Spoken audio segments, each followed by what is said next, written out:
went to the mall the other day with my favourite German philosopher, and I asked him, what shall we do, shop an hour? I see what you did there. All right. 3, 2, 1. Right, boys and girls, thank you for joining us once again, where Alex joins me for the umpteenth occasion. And he's very welcome, of course, because we do enjoy a bit of Alex, don't we? Yes, we do.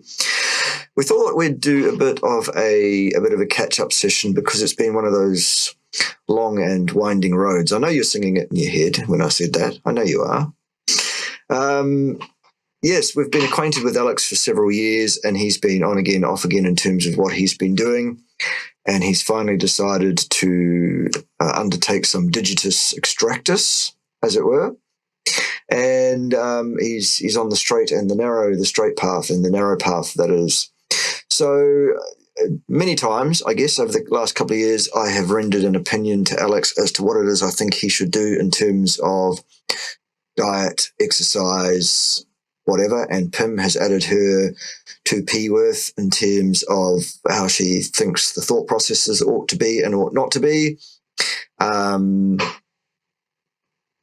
So what we thought we'd do, now that Alex has been on the straight and narrow for the longest period of time so far that he's managed, hurrah, that we'd get an update from him and find out what's happening, and then find out whether he has any questions in general or in particular at the end. So Alex, give us the update. How long have you been on the straight and narrow? What's been happening? And then we'll get to questions at the end. Go.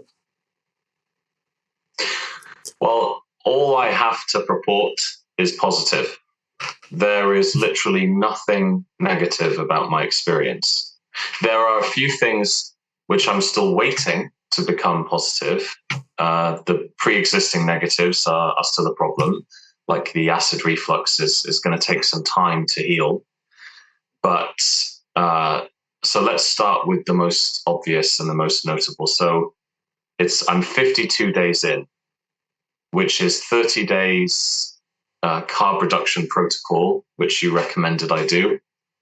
For anyone watching, Professor K here chose me to be his guinea pig, to be the first person in the carnivore community to record and upload onto YouTube an account. Yes. That's right. An account of my experience slowly reducing carbohydrates. So not just tearing them out cold turkey because of the potential risk to the gut microbiome being upset. And so I did 30 days just eating pasta and meat. And what I did was I weighed out 300 grams of pasta and I just reduced it by 10 grams a day for 30 days until it was all gone. And so, yeah, I've been pure carnivore, ketogenic carnivore. So just meat, salt, and water for 22 days now. Awesome. So the first thing I'd like to share with the viewers is, if any of you have concerns about the transition periods where the gut microbiome adjusts to just digesting fat and protein, and how sometimes anecdotally for a lot of people that can cause extended diarrhea. I had diarrhea for about 2 days after coming off of the pasta, and then my stool started to be firm and healthy again. So I can state as my N equals 1 that by reducing the pasta gradually, by starving the various species of bacteria that break down glucose and fiber and starch, that the transition into just consuming fat, it gave me the benefit, the liberty of having a really short transition period before having healthy bowel movements again. And those of you who've experienced that will know experientially that when you have poor intestinal function for 2 weeks or 1 month or 2 months, you're dehydrated, you're tired. If you have problems with depression and anxiety, the lack of nutrition and water being absorbed can exacerbate that. So I was very, very grateful to have proper bowel function after 2 days. So yeah, 52 days, 22 of which have been pure carnivore, and I've gone from 300 pounds to 276 pounds and 1/8. Good job. As of this morning. So that's 24 pounds. Awesome. Yeah. Awesome. I yesterday, for the first time in 3 years, I put on a pair of jeans. So I've been unable to fit into jeans for 3 years. They're size 40 waist, so it's big boy jeans. But once I got up to waist 40, I told myself I'll be fucked if I'll have waist 42 or 44. So yeah, I've been literally wearing my pajamas for the last 3 years. So it was really quite elating and gratifying and encouraging to put them on. I did a little video. I made like a little short for my channel, which I uploaded yesterday, day 51. If anyone wants to watch me put my jeans on, it's fascinating. I can imagine. Good. So yeah, so I'm wearing like clothes that give me more confidence and more, putting on a pair of jeans yesterday. To those of you, the skinny contingent of the Meat Militia won't understand, like the people who suffered with metabolic syndrome do, that when you're obese and you're basically wearing your pajamas for years on end, and then you can wear normal clothes again, it's a really strong signifier that you're recovering and that you're on the path to wellness. So yeah, I lost 24 pounds. I'm wearing jeans again. Everyone says my face looks better. My skin looks clearer. My gum disease is slowly beginning to improve. It's only been 24 days without carbs. My gums are still bleeding, but every time I spit my bloody toothpaste water into the sink, it just gets a little bit less red and there's a little bit less blood. I know that one takes time. My sleep. For the last 20 days, I've experienced something which I have never done in my life before. First time in my life in 37 years, I can consistently put my head on the pillow round about midnight, or between midnight and 1 typically is when I go to bed. And every single morning for the last 20 days, I have woken up without an alarm after exactly 6 hours. So like 2 3-hour cycles or 4 90-minute cycles, however the sleep specialists calculate it. So every single morning, 6 hours, and there's no grogginess. There is no desire to just lie there and elongate and procrastinate and lie there for another 2 or 3 hours, which is very, very common for me consuming carbs. So my sleep requirements have gone from 9 to 10 hours, within which I still had to use an alarm, to 6 hours with no alarm and an automatic waking up when the sleep cycle concludes. So yeah, sleep, weight loss, skin, my teeth. I can say that my body feels lighter. My movements are less stiff and less labored. Though, yeah, my body feels really, really good. If it's not too vulgar and salacious and seamy, anyone who has erectile dysfunction, anyone who is obese and worries about their penile performance, already after 21 days, there's no other way of saying it, but my erections are harder and like longer lasting. Like it's like my libido is noticeably more sensitive, more vibrant. I'm going down the street on my rollerblades. I'm doing exercise 2 or 3 times a week. And again, for the first time in about 3 years, yeah, with my spandex, my Kenny G fucking flowing hair. Yeah. And again, much like being able to wear the jeans, for the first time in 3 years, when I make eye contact with girls on the other side of the road, they look back and they're smiling at me.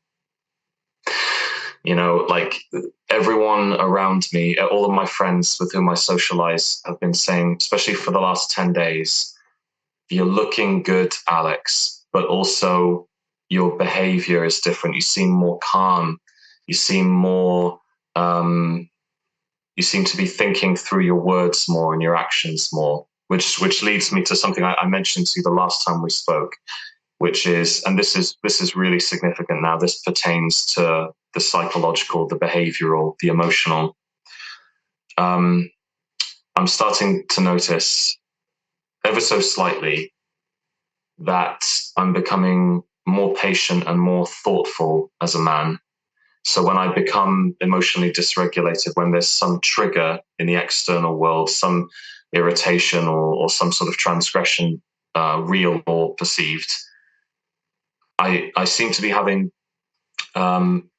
more time, a little bit more of a gap between the event occurring and my response to it. Meaning that there are voices in my head now telling me that I'm responsible for how I feel about something and how I respond to it. And I never had those voices in my head before. So being on Carnivore already after 22 days has just reduced my propensity to be impulsive, to have thoughtless, impulsive, immediate responses to things. And by being on Carnivore and not engaging in addictions, not going to the foods, to the gambling, to other vices, it is a harrowing experience because all of my demons, the ubiquitous demons, as they are mentioned by pretty much all addicts in the world, are merely just the defects and the parts of myself from which I run away. And they've all been amassing into a ginormous pile over the last 20 years. And they were always going to be there waiting for me. So I'm just sort of sifting through one problem after the other, one issue after the other, which I suppose is a form of self-discovery. I'm kind of piecing together who I am because I haven't dared to look for the last 20 years. So it's heavy. Like what I'm going through is heavy, but I'm extremely grateful for that weight. Because it's weighing me down and rooting me into the ground, into facing things like pain, learning to sit with the very emotions that Pim insists and encourages all of us to feel, lest we run into the arms of our addiction again. So yeah, there's been a lot of that. There's been many moments of just like sitting in all of the emotions which historically would be like a launch pad for me to go and do something really destructive and addictive. So yeah, feelings of like just all the things we don't like feeling, humiliation, shame, disappointment, doubt, anxiety, the kind of the pathological self-loathing. It's all rearing its ugly head. But I seem to be able, just a little bit, because it's still very much the beginning of the journey, I seem to be able to look upon all of those feelings as temporary states which can change with the power of my mind. And by leveraging and utilizing all of the great advice given to me by people like you, by Pim, by my friends, by the community that watch my channel, who leave really supportive and kind messages on my videos, I just try to take all of the advice that people give me and sort of use it basically as like a compendium for positivity and constructive thinking, with which I'm not familiar. So in essence, I think the most definitive thing that I could say about the last 52 days is it's been really hard, but it has given me a real great gift for which I've been waiting for many years, which is the gift of being able to leverage, in the truest and most meaningful sense, positivity. For years, Bart, I was a complete stranger to positivity, and really, I hadn't picked that up, Alex. Yeah, fuck me, really. Good. Yeah. but following your advice, following, coming to you, finding you, and putting my trust in you and your consultation, your plan for me, is already beginning to pay major dividends. So, before we continue, I just want to say the most sincere and heartfelt thank you to you, Professor K. You have put me on a journey which is going to take me back to life, the life which I have missed out on for the last 2 decades. And that's a remarkable thing to do for another human being from literally the furthest part of the world away from the UK. So I thank you for your beneficence and your kindness. You're really appreciate it. Very welcome indeed.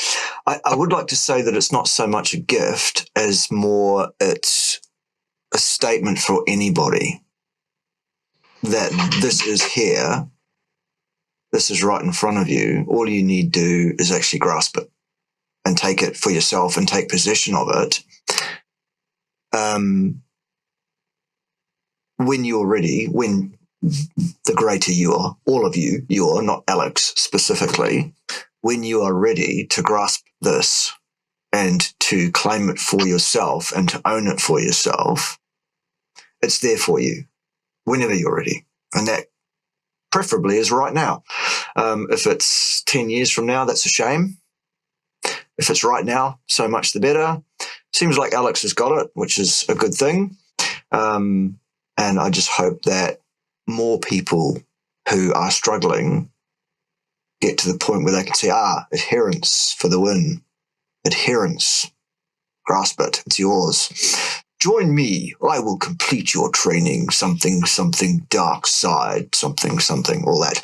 Very good. Okay, so with that in mind, that's great. It's awesome that things are on the up and up, and long may it continue. Questions in general or in specifics? What have you got for me? Yeah.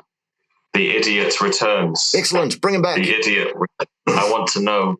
Teach me the science, the scientician, Mr. Scientist. Yes. Okay. Initially, I alluded to the one, not drawback of carnivore, but the one thing which the carnivore diet hasn't yet fixed. I know that in a lot of cases it does. It doesn't always. I suppose it depends how far gone the individual is, how damaged their esophagus is, and the sphincter leading into the stomach. Mm-hmm. I'm really hoping that my acid reflux is surmountable.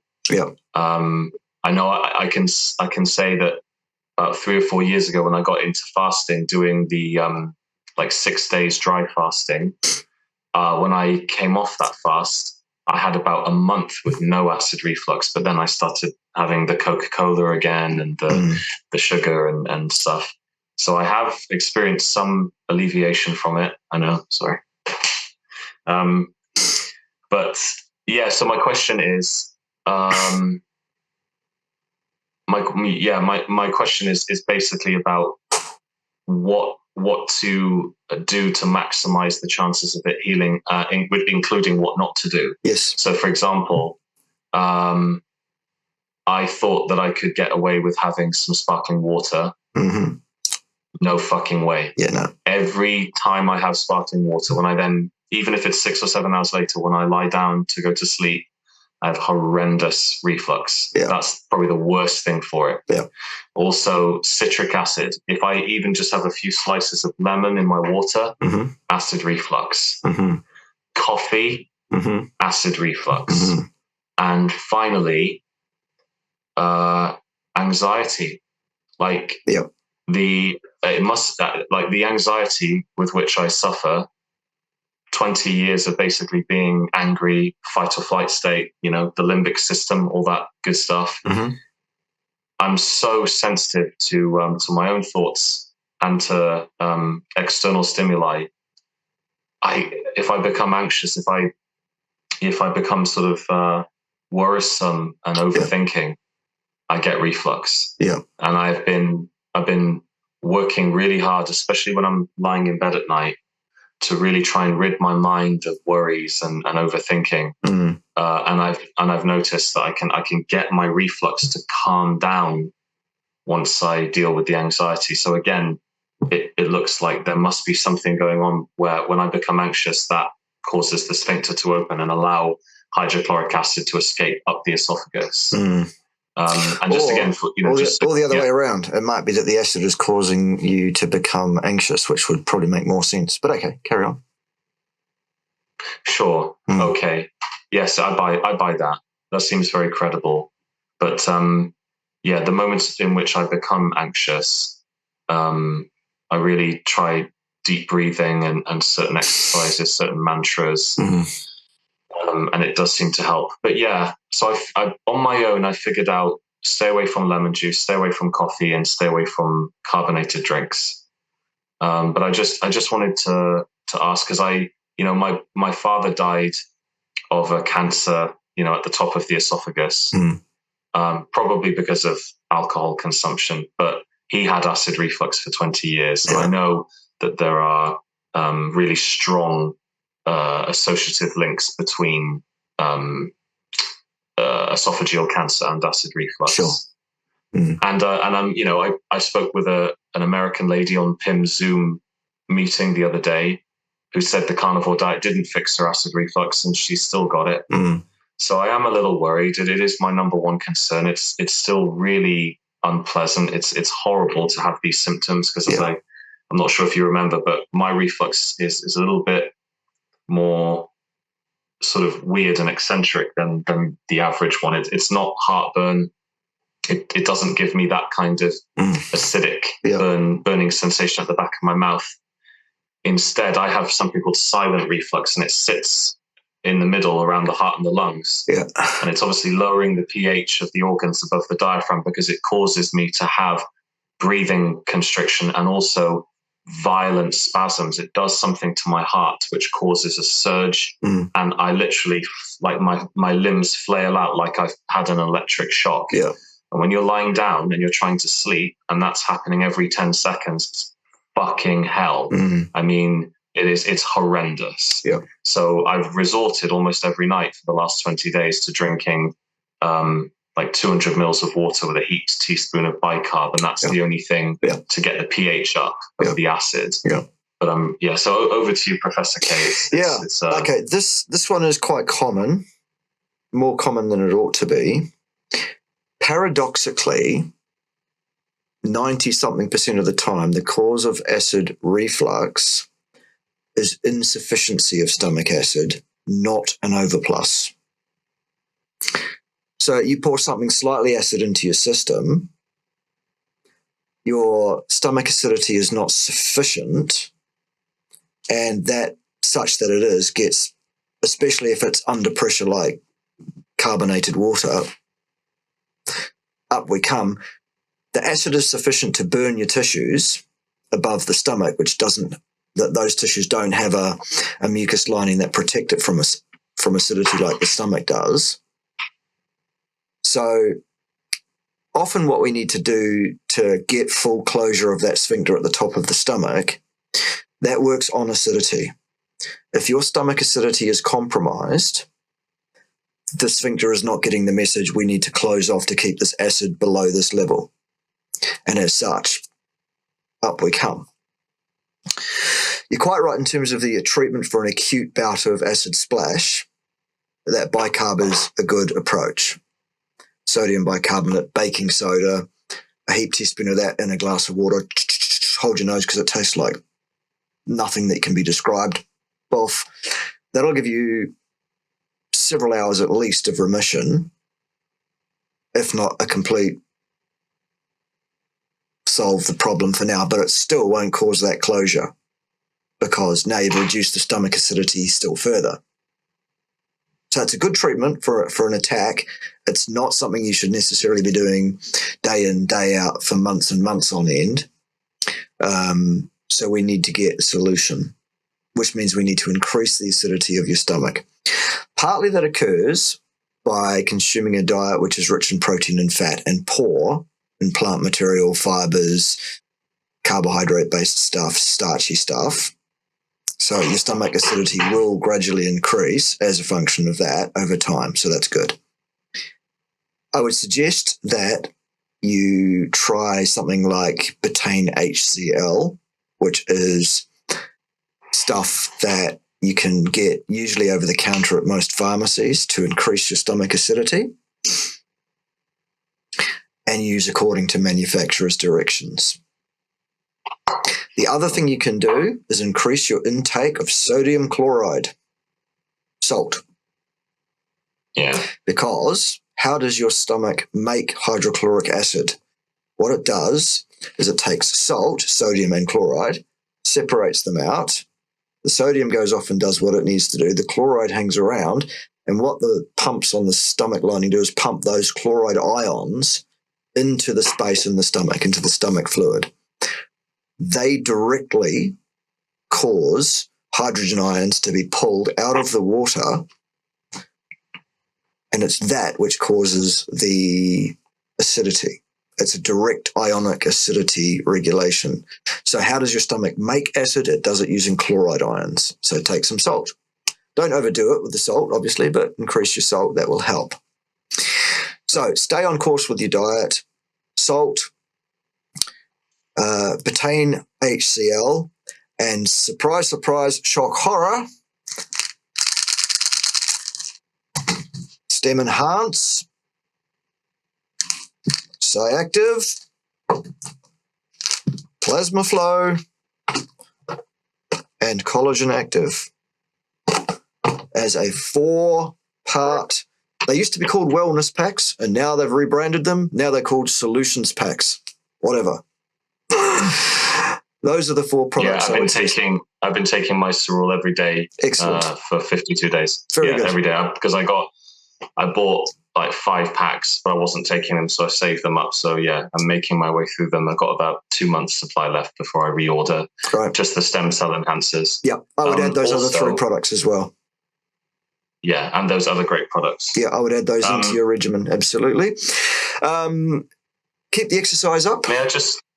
Please do. Forgive me. May I just quickly? Yep. May I just quickly ask? What's your take on the kind of old wives' tale about having a tablespoon of apple cider vinegar before eating? Yeah, I don't buy it necessarily. Hey, look, if it works for you, fine. It won't do you any harm, probably. But as for efficacy, not sure. Not 100% convinced. I have quite a long history of reflux myself. It's now pretty much a thing of the past, so I have to think, now, what was it? It was bad food, including plant material, carbohydrates and starches, the consumption of alcohol, stress, dysregulation of my psychological state, conflict, those kind of things, all tended to lead to and I haven't actually experienced that now for probably over a year, if not more than that. Congratulations. And it's just a matter of eating right, taking the right supplements, those 4 products, exercising. I still need to do better with exercise, let's be honest. I need to do better with that, and I'm working on that too. Electrical grounding, I think, is really important too in terms of stress, inflammation, all of that kind of stuff. I myself haven't gone so far as the betaine HCl route, because what I found was that when I dropped out all the plant material, starchy stuff, all that rubbish, that my stomach acidity apparently came up of its own accord and that sphincter closed. Plus, I think the stem cell supplements and everything helped with all the healing and all of that sort of stuff and sorted all of that out. I don't know. I haven't had scans on it or anything like that, but I certainly don't feel like I have any esophageal or any of that kind of issue anymore. There's no pain and suffering there that I was having quite often previously. So that's where I'd go with that one. And you're right. It's a process. May I also ask? Yeah, please. Forgive me. Sorry. May I also ask, are you still drinking coffee, or perhaps it'd be more pertinent to ask during periods during which you've gone off coffee, did you notice an improvement? For me personally, there is a threshold on coffee below which there is no apparent issue and above which there absolutely is in terms of sleep, blood pressure, acidity regulation, digestion, psychological anxiety, activation issues, all of that sort of stuff. My threshold is quite high because my habitual coffee use for years was really, really quite high. I'm talking 10, 12 cups a day. Wow. For the last 90 days just finished, we were doing a challenge of 100% carnivore for a group of people that we were working with, etc. So the coffee dropped out. I am, I think, best suited at the moment habitually to a 1 or 2 cups a day in the morning situation. And in future, in months to come, I'm going to drop that out and go back to completely none because it actually wasn't really an issue. I enjoy the coffee. It's purely an enjoyment thing. It's not a nutritional thing. And perhaps it's the stimulation in the morning thing, which I don't actually need. It's just one of those, hey, that's cool, let's do that, to get things kicked off. But we'll get that kicked out permanently because there really is no place for coffee in human intakes. It really is a problem in terms of, well, it's a toxin. It's it's an endocrine disruptor.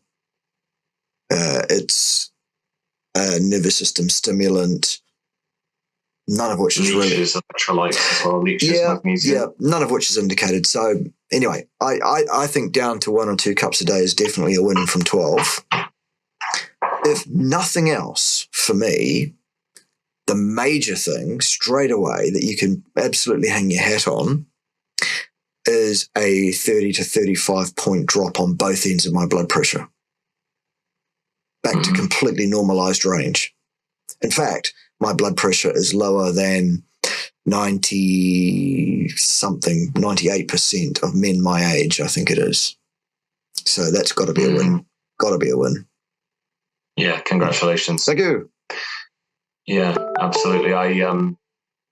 I was afforded the opportunity to see just how sensitive my body is to caffeine by being on carnivore, by removing the crap and by increasing sensitivity to these toxins. Yeah. Coffee over the last 50 days has made me 4 or 5 times as anxious as before. Yeah. And sometimes just 1 cup is enough to make me anxious. Right. Couple of weeks on my birthday, around my birthday last month, I drove down to Hailsham to buy some new rollerblades. And I had 1 coffee in Bristol before setting off. And then Hailsham is just a long drive from Bristol. It's 4 hours there. So it was an 8-hour round trip. So at the 2-hour mark, I saw the little sign, which caught my eye, always does, raw milk. I just happened upon a lovely family-run farm making, I think, Guernsey milk. And they had a nice little coffee shop there. Coffee number 2 resulted in a level of anxiety while driving the second leg of the journey, which I hadn't experienced since July of 2021, when I both split up with my girlfriend and lost my father to cancer. So out of nowhere, for about an hour, while driving past, multiple articulated lorries, I felt like I was on the verge of having an anxiety attack, and that was just second coffee. So, yeah, that's an awful feeling. And I know from experience, the only way to get rid of that feeling so I could sleep was by taking a 2-week course of benzodiazepam. Right. So that was the level. Excuse me. That was the level of anxiety with which I was suffering. So yeah, I'm really ready to say goodbye to coffee. Yeah. It's although I agree with you, there is something ritualistic about it, and going to the coffee shop has resulted in at least 2 or 3 quite close friends, which I've made over the last 3 or 4 years. One does, come across some pretty interesting personalities and deep thinkers in coffee shops. I mean, that culture goes all the way back to sort of the Vienna coffee houses where, fucking university towns. Jesus. Sorry. Say again. Fucking university towns. Exactly. Bunch of Marxist scum. Yeah. But hey, look, Marx, I always say to Marxists, look, just because Marx was good at pulling capitalism apart doesn't mean he's good at putting it back together again. But yeah, so I'm going to miss that, and I'm going to have to, I'm sure, I'll just adapt, and the universe, and this is a really hippie term. I don't often use hippie platitudes, but the universe will bring me that human, social, intellectual stimulation just in the new context, which I discover. So yeah, letting go of the coffee house is pretty much, it's the last sacrifice, and that's the thing that's characterized the last 52 days is understanding finally 52 days ago, and this was, for any of you who are on the fence, what Bart said before about the time being now. In the end, when the time is now, it's when the last good idea slips into place to form this picture that can push you to action. Mm-hmm. And for me, the last idea that needed to just slip into the jigsaw puzzle was the reality that I had been trying to make a massive change in my life that would benefit me, while trying to engineer a way to avoid sacrifice. That's why the carnivore diet didn't work for me for the first 4 years, because I didn't want to give up honey and I didn't want to give up milk. And both honey and milk were keeping me in the dopamine dependency cycle. They were still keeping me on the blood glucose roller coaster that then eventually led to relapsing and having sugar and shite again. Mm-hmm. So yeah, when I realized that the carnivore diet would give me something great, it would give me my body back, my health, my strength, and my will and my agency back. When I realized that in exchange for that, I would have to make massive sacrifices, or at the very least, that which can be framed as a sacrifice, but you later learn it's not such a sacrifice when you go without it long enough. Mm-hmm. And the last vestige of that is the coffee house, is the ritual of filling my mornings with that activity of seeing the same regular, warm, friendly people. And I will miss it, but I will miss coffee less than I enjoy. Sorry, my grammar got all fucked up there. Though I will miss it, I will enjoy being able to lie horizontally in bed at night without having acid reflux more, because I've had horrendous acid reflux for 5 years now, and it's really lowered the quality of my life. I mean, I was sat in a classical music concert the other day, listening to this brilliant Chinese pianist playing Mozart, Rachmaninoff, Chopin.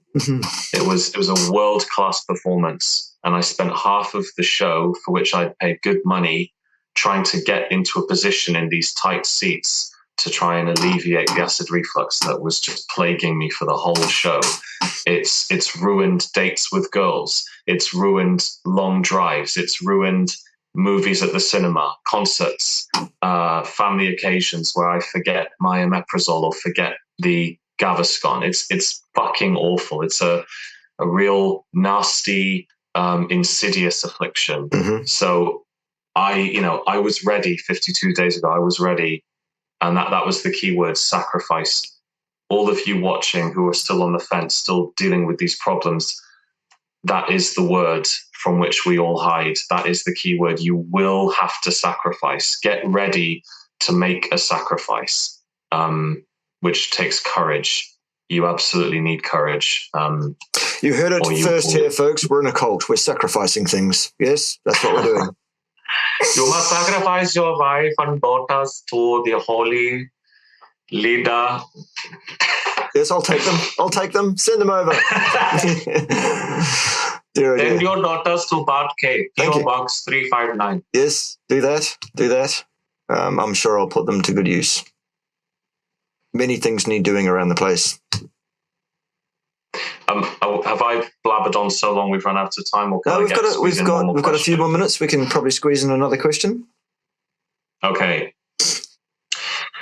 So, I know this is going to be some approximation of a question you've been asked 1,000 times, so please excuse me for the unoriginality. But look, earlier you said that you wanted to do better with exercise. I mean, for me, that if I were to say that, that would be the understatement of the century. I am completely alien to exercise and exercise routines and knowing what to do. I'm like this close to joining a gym, and I've written down all of your advice for weightlifting, the key things like 12 different exercises, 2 sets of 8, making sure that by the 8th rep, you can't do a 9th. Don't do any splits for the first year because it takes a year to get the hypertrophy benefit. Yeah. So that's all good. That's all in place. But like, there's still many questions I have. Like, okay,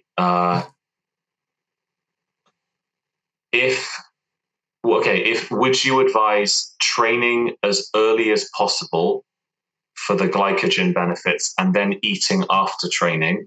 Generally, would you tell a person that basically when I wake up in the morning, 3 months from now, 4 months from now, when the fat adaptation is optimal and I've got my energy and performance back,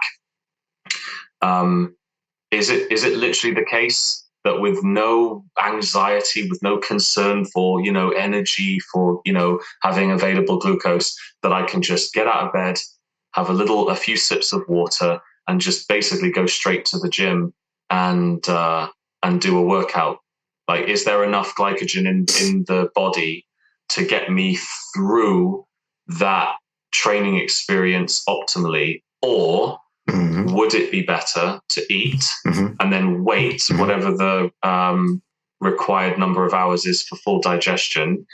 Like, would you, in other words, do you think it's better to train on an empty stomach or to eat at say midday and then wait until 6 p.m. and then train for the best results? Gotcha. That's the thing I haven't been able to establish. Gotcha. Okay.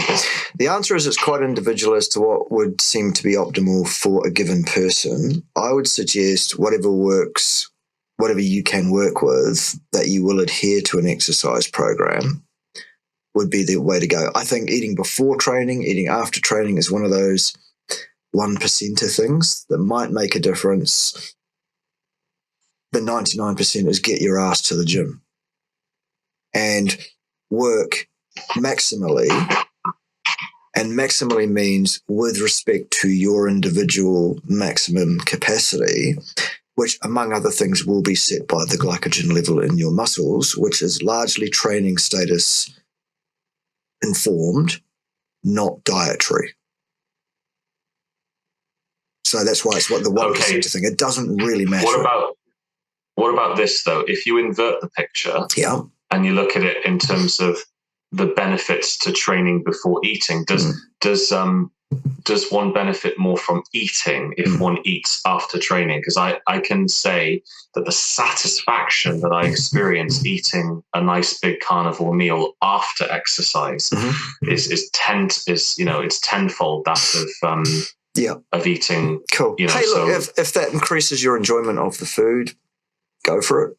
In terms of its effect on your training status, your muscle building, your fat loss, your metabolism at large, it really genuinely is a 1%er as to the timing of your intake of food. It's not something that you should worry forgive about. me. What I meant was in your knowledge as a health physiologist or sports physiologist and statistician, in your experience, in terms of what's in the literature, is there more nutritional benefit from food to the body if you train before eating? No, I don't think so. No.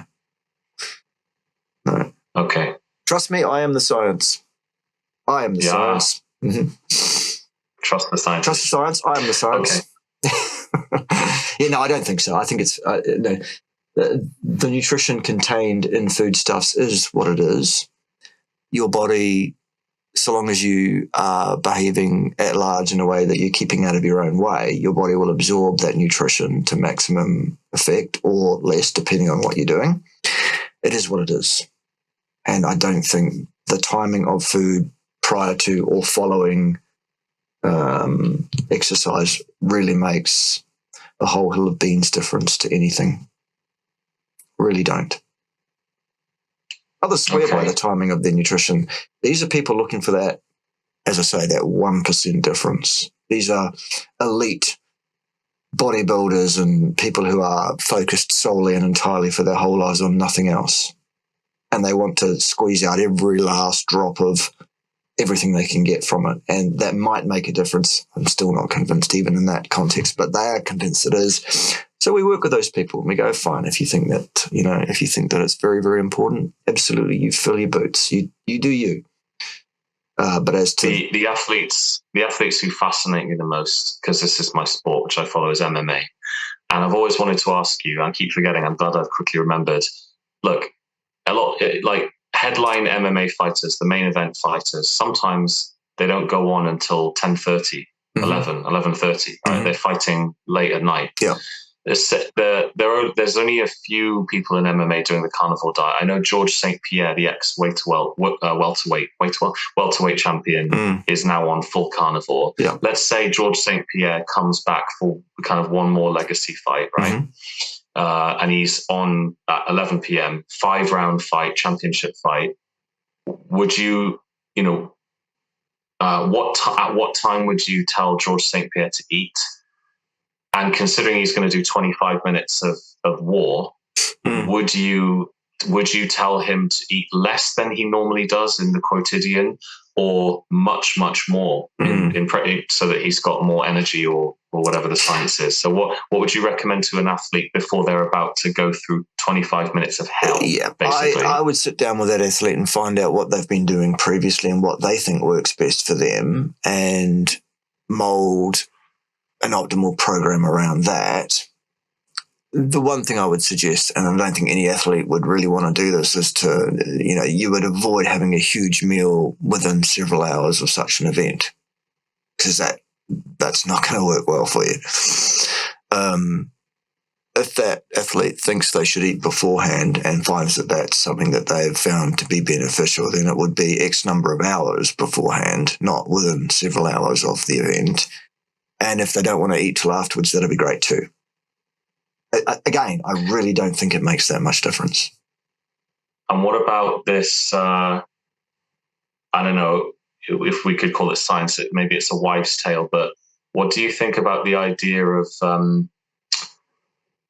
having targeted carbohydrates, say, like an hour before a performance? So have things like honey or maybe just like pure glucose drink, so that you can utilize that glucose first before tapping into the glycogen stores in the body. Is that just a load of bollocks? Yeah, it is. I wouldn't go there at all. No need. If a person is properly fat adapted, they have a need for exogenous carbohydrates of exactly none, even if they're an athlete and even prior to an event. And in fact, the consumption of exogenous carbohydrates will interfere and cause deleterious side effects on their blood sugar levels and all sorts of things, and may well end up affecting their performance. I would not be going there. Okay. This is the last question, and this is about the carbohydrate thing. Would you make an exception if you were in a situation where you had exhausted yourself physically, but there was still some necessary demand on you to continue? In that context, do you see things like glucose drinks or honey as a better macronutrient to consume so that you can get back to exertion quicker than having protein and fat and then waiting? Would you make an exception for that? It really depends on the situation and that person's recent history in the last 6 to 12 months in terms of their nutritional approach, what it is exactly they've been doing to nominally so-called exhaust themselves. I would be resistant to that for myself. I would be resistant to that for any athlete that's under my care and charge.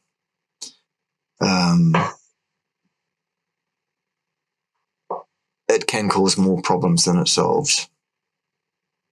Interesting. It really depends. So, it does depend, Alex. It depends on the situation. It depends on whether we're talking about a sub-professional athlete who is trying to achieve something for their own desires, or whether we're talking about a professional athlete whose livelihood depends on it. And it really depends what the situation is at the time. So really, in your view then, correct me if I'm putting incorrect words into your mouth, in your view, it's best just to wait and allow for demand-driven gluconeogenesis to occur while resting to just take the current fatty acid stores and just convert them into more glucose, right? So just rest, and then by resting, you're replenishing the muscles and organs with glycogen, right? And then you just keep going. Yeah. Like rest, like if you're in the state of going in and out of mild ketosis by being on a carnivore ketogenic diet, the energy, is it the case then that the energy replenishment efficiency is far greater during rest? Like by not eating carbs simply, and if you've got some good fat stores because you have fat regularly, simply resting will give you the same amount of energy that people on the carb roller coaster need a glucose drink for. Yeah. Is that what you would imply? A person, any given person's ability to resynthesize glycogen, it's not a straight line between the baseline, the lowest level of glycogen that they've achieved by exhausting their muscle, and their fully replete oxygen level, or the other way around, to look at it on the screen the right way. So down here is their lowest glycogen level. Up here is their fully replete level. It's not a straight line down there to up there. It goes very much like that. The vast majority of glycogen repletion occurs actually within the first second after the last muscle twitch. That very last little bit can take several hours to get to full glycogen level. That usually occurs via the use of blood glucose that's imported into cells. Piling a bunch of glucose into your blood rapidly will not probably assist in that situation, precisely because of the Randall cycle activation that will lock that glucose out. In fact, not serendipitously. I mean, the opposite of serendipitously. A real pain in the ass, frankly. You'd think that pouring in more of the stuff that you need would be helpful. No, it locks it out, actually. Not a good idea. Interesting. So when muscles won't work anymore, it's not necessarily because they're depleted of glycogen. It's just because they are inflamed, they're worn out, and they need time to, like the time that a person feels they need before they can do exercise again. It's that the muscle's recovering. It's not that there's no there is energy within it. There's a mixture. There are several different governors that govern how a muscle feels to the brain, how a muscle feels within itself, what messages it sends to the brain, how the brain integrates those messages, etc. You have a central governor and you have a peripheral governor, or series of things that govern at the muscle level as well.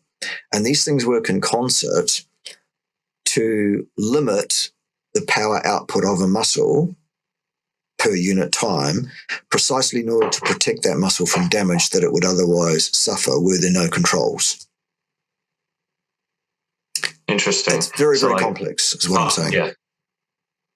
Probably the most visceral example of exhaustion in MMA is a fight which is about 10 years old now. Carlos Condit and Robbie Lawler, 5-round war at the end of which both of them couldn't even stand up. It's like their muscles were jelly. They were kind of, they just emptied the tank in the fullest way. So when you look at two men who've just done that for 25 minutes and they can barely stand up.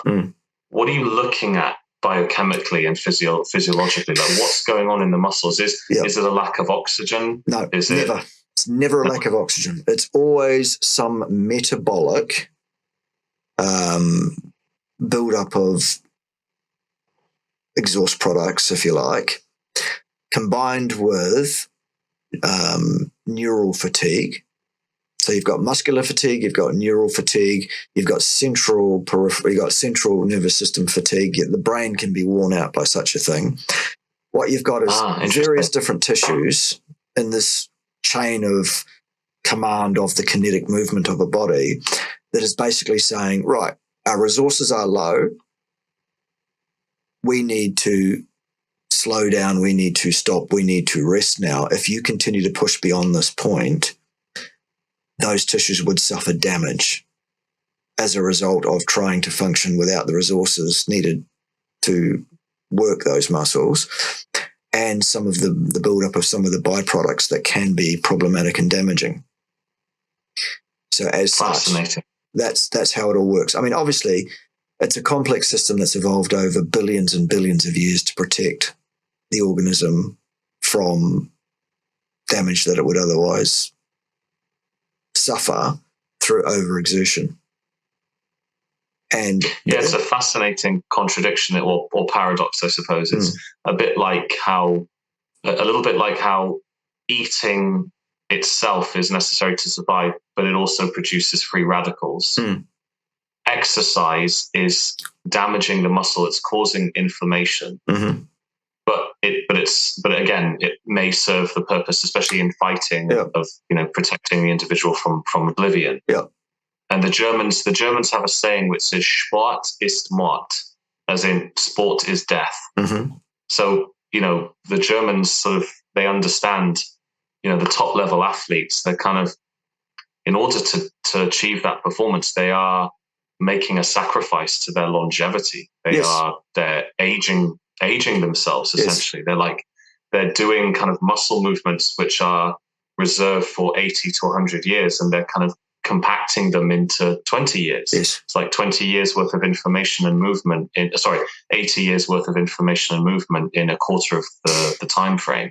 That's why the Germans say Sport is Mord. It's like, sports people, they are in some sense killing themselves. If that's not too dramatic and salacious. Look, fitness, on the Bart K channel. Physical fitness is an inverted J shape or an N shape situation. Too little physical fitness is obviously, problematic for your negotiation of the universe and living the best life possible. And too much, exactly the same. Different problems, but there is an optimal range of physical fitness, absolutely. And most athletes go well and truly beyond what is optimal. Yes, in short. Anyway, that's for another day. We're going to have to wind up now because I do have the next thing hard on the heels, of course, as usual, because I'm so very popular. Thank you very much for your time, Alex. Appreciate it. Thank you for the update. And yes, we will be in touch soon to find out what's going on next and have more questions and things. So we'll see you then. Thank you, Bart. All right. Thank you so much. All right. See you then.